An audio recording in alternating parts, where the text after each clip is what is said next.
Previously, I've explored the beneficial effects of flax seeds on prostate cancer, as well as breast cancer prevention and survival, thought to be because of the lignans in flax seeds, which are anti-cancer plant compounds found in red wine, whole grains, greens, cruciferous vegetables, but especially sesame seeds and flax seeds, the most concentrated source on Earth. But this is per unit weight. People eat a lot more grains than seeds. And of the grains people eat, the highest concentration of lignans are found in rye. So can rye intake decrease the risk of breast cancer? Theoretically, yes, but unlike flax seeds, it's never been put to the test. If you measure the level of lignans in the bloodstream of women living in a region where they eat lots of rye, the odds of breast cancer seem to be cut in half for women with the highest levels, but lignans are also found in tea and berries, and so they couldn't be sure where the protection was coming from. So researchers decided to measure alkyl resorcinol metabolites, a class of phytonutrients relatively unique to whole grains.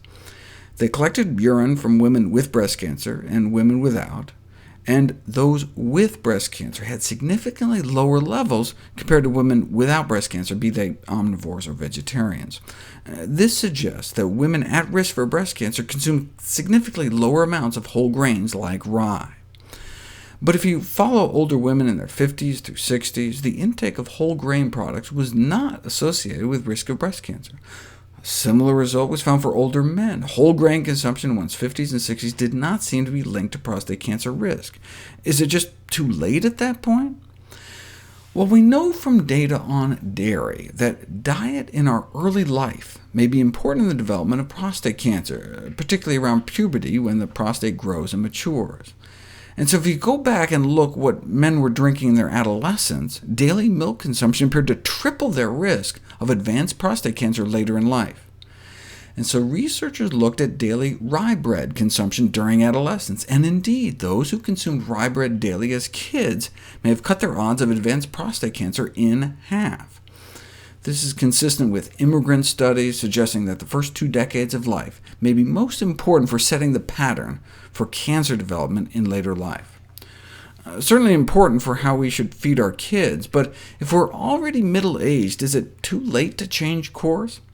To answer that question, researchers in Sweden put it to the test.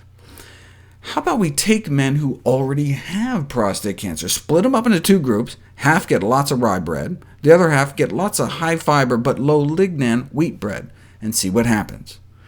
There's been some indirect evidence that rye may be active against prostate cancer, like lower cancer rates in regions with high rye consumption, but it has never been directly investigated until this study. Biopsies were taken from their tumors before and after 3 weeks of bread eating, and the number of cancer cells that were dying off were counted.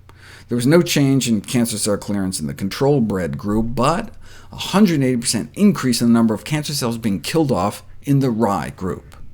A follow-up study lasting 6 weeks found a 14% decrease in PSA levels, a cancer marker suggesting a shrinkage of the tumor.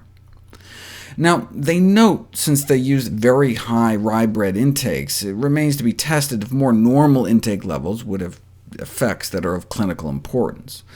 As any good red-blooded American, my ignorance of the metric system did not flag 480 grams of rye bread a day as out of the ordinary, but that translates to 15 slices a day. Rather than eating a loaf of bread a day, the same amount of lignans can be found in a single teaspoon of ground flax seeds.